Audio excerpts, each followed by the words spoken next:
77 WABC and Bergen Newbridge Medical Center honor the life of legendary broadcaster and our friend, Ernie Anastas. Hi, it's Ernie Anastas. You know, your thoughts can affect how you feel. Bergen Newbridge Medical Center is the largest hospital in New Jersey, providing comprehensive, equitable, compassionate, and high-quality emergency inpatient and outpatient medical care, plus mental health services and substance use disorder treatment. The Bergen Newbridge team can address your total health needs in one convenient location. Call 201-225-7130 for an appointment or newbridgehealth.org.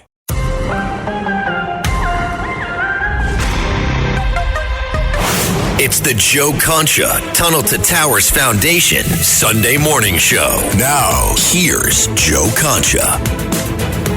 And welcome back, everybody. We have Brent Bair, the host of Special Report, chief political anchor for Fox News, and the author of the best-selling Case for America, an argument on the behalf of our nation. Brett, thanks for joining us. We appreciate it. Hey, Joe. Thanks for having me on.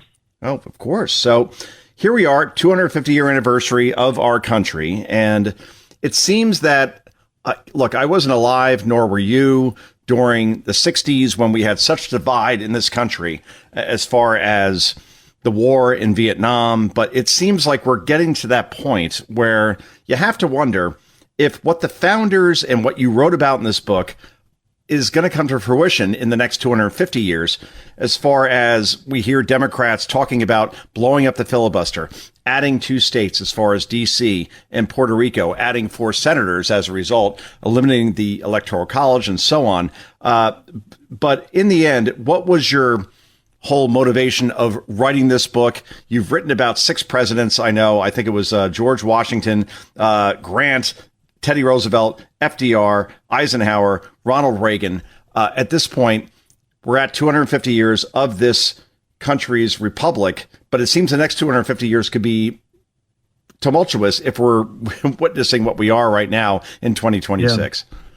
Yeah, I guess the impetus was after writing those 6 books about those 6 presidents, and there were unique times, like a soda straw look at something in those presidencies that maybe was overlooked by history. And I just came to the sense that they were really indicative of, during those presidencies and during those speeches, making the case for the country. And so I thought, using that and then talking to people in present times, people like Condoleezza Rice and Ken Langone and David Rubenstein of different political, ideologies and bents, but asking them to make the case for America and presenting it like a jury, that you're making the case before a jury of your peers. And I think that ahead of America 250, it's really important. We are divided, and you're right. It's nasty at times. And you look at social media, my kids are 18 and 15, and there's all kinds of stuff that's flying at them and at us. I think it's time to, take a breath and go back a little bit and realize how good we have it. And that shared focus, hopefully July is providing that opportunity.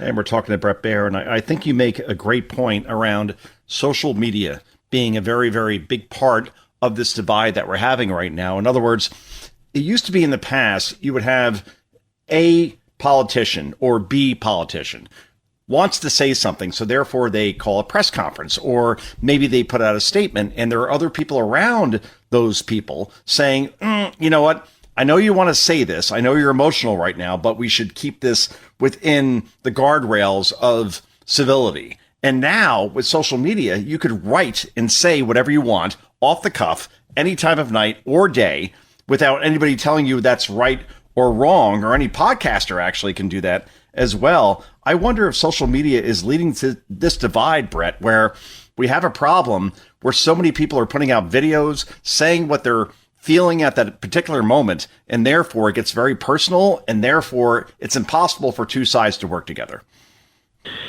Yeah, we've got a lot of vitriol out there, and you're right. It does spiral down sometimes, and sometimes the social media plays to our worst angels, not our better angels. And, you can't exclude the President of the United States from this kind of talk either. But I think what I get to in this book is I'm not telling the country what to do. It doesn't look through like rose-colored glasses. It's not sanitized. We have done horrible things in our country. We've made big mistakes that would have just crushed weaker nations. But we, as a country, have always been resilient, and always the pendulum swings. America comes back, figures out what's needed, and gets a leader that can move it forward. I do that segment on my show, Common Ground. It's a podcast for me too, where I bring Democrats and Republicans together, talking about what they're working on as opposed to what they're arguing about. And, we talk about the news of the day and where there's differences big time, but they eventually get to what they're working on, which is important. And when I first started that 4 years ago, 2022, my staff said, "Boss, we're never going to be able to book this thing. This is going to be impossible." And I said, "Trust me, it's going to work." And I went up to Capitol Hill and I convened all the press secretaries, left and right, Democrats and Republicans, and I gave a speech. And I implored them, this is your opportunity to talk about what you guys are working on across the aisle. And eventually they did. And it started to gain steam. And then I had strange bedfellows that were appearing together, like Chairman Comer and Ranking Member Raskin working on something together. And they fight every day. Elizabeth Warren and Ted Cruz. And it's in the mindset and mold of the old Ted Kennedy, Orrin Hatch relationship, or Ronald Reagan and Tip O'Neill. You can go down the years. My point is that we're bigger than some of this small stuff, and I think like focusing on the big ideals that the founders really founded the country on is a good place to go back to. Absolutely. We're talking to Brent Bair. The book is called The Case for America. I remember I was young at the time. We're about the same age, Brett, but Newt Gingrich and Bill Clinton in 1994. Yeah. Bill Clinton took a beating in that midterms. And Newt Gingrich then said, okay, let's work together. Now, Clinton could have gone two ways with that. He could have either, okay, I'm going to go far to the left. I'm going to oppose you. I'm going to, again, before social media, I think that played a big role in this. But in the end, they passed welfare reform. Here you have Bill Clinton saying the era of big government is over. And then they actually had a balanced budget amendment, which again, that is as bipartisan as it gets. And before Clinton left office, I get the whole Monica thing and what people think about that.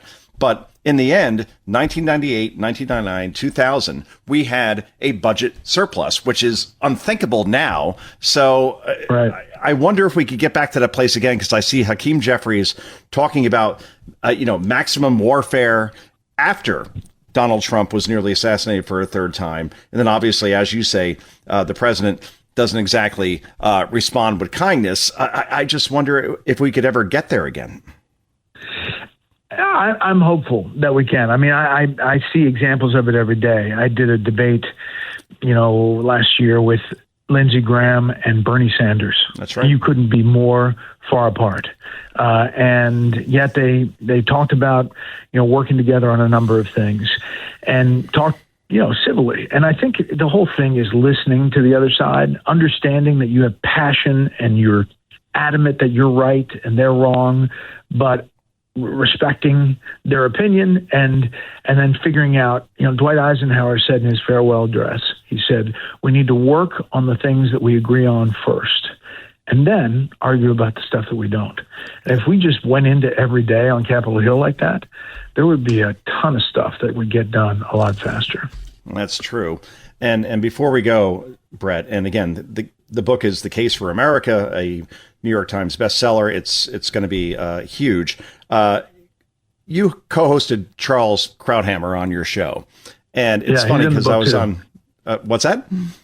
He's in the book too. Yeah. Oh, of course he is. Yes. No. I'm getting through it. Look, I'm not going to be this guy who pretends I read the whole thing. We booked this a couple days ago. I'm on chapter 6. Yeah. Okay, but I am reading it. I swear to God. But Charles, I was on Big Weekend Show this past weekend co-hosting, and at one point, I got to a point where I imitated Brent Bair, where we played a soundbite, and there was no question to ask after the soundbite. I just said, Tommy, or in this case, Tommy Lahren. and I said to her, I said, Brent Bair used to do that. You just say Charles. Like, there's no question. He's going to go with it. That's all you needed. That's all you needed, exactly. But Charles Krauthammer, at first, from what I understand, Roger Ailes wasn't exactly on board with bringing him on to your show every day of the week, but you pushed for that. I did. Yeah. He used to appear occasionally on Britt's panel. And when I took over in January 2009, I said to Roger, my then big boss, I'd love to have him on 5 nights a week. And Roger said, no, maybe just 3. Let the audience keep him, keep wanting him back. I said, promise you, we need him. He's my first baseman. And Roger said, fine. He was on as much as I could have him on, and he cut through the noise of the day. He could speak in verbal op-eds. There was no practice. It was just how he talked. And he was so insightful, and you didn't know exactly where he was going to come down. It wasn't like a super partisan thing. He was just really analytical. And, I finally got him after he wrote a book to do an hour special. And it was just fascinating. It was one of the most watched hours we had ever done at Fox. And it aired every Christmas and Easter, whenever we needed an hour to fill in, because he was a fascinating guy. And I think he talks really eloquently about how great America is. In this book, I quote him in an interview I did with him. And I miss him. Starting a business can seem like a daunting task, unless you have a partner like Shopify. They have the tools you need to start and grow your business. From designing a website to marketing to selling and beyond, Shopify can help with everything you need. There's a reason millions of companies like Mattel, Heinz, and Allbirds continue to trust and use them. With Shopify on your side, turn your big business idea into... Sign up for your $1 per month trial at shopify.com/special offer.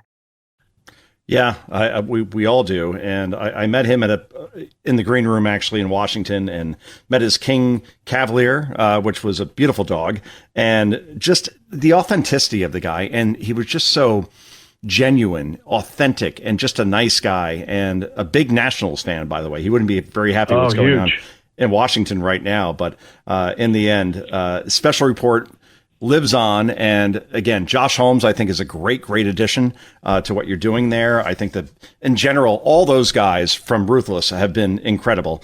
And in really general, just everybody you have on there, it's just a nice conversation. It's very civil, and it comes from all sides without all the yelling, without all the partisanship and all the vitriol. And that's a great thing. And that's why Special Report is number one in its time slot by a country mile. The book, by the way, by a country mile, is The Case for America, an argument on the behalf of our nation. Brent Bair, thanks so much for joining us. We really appreciate it.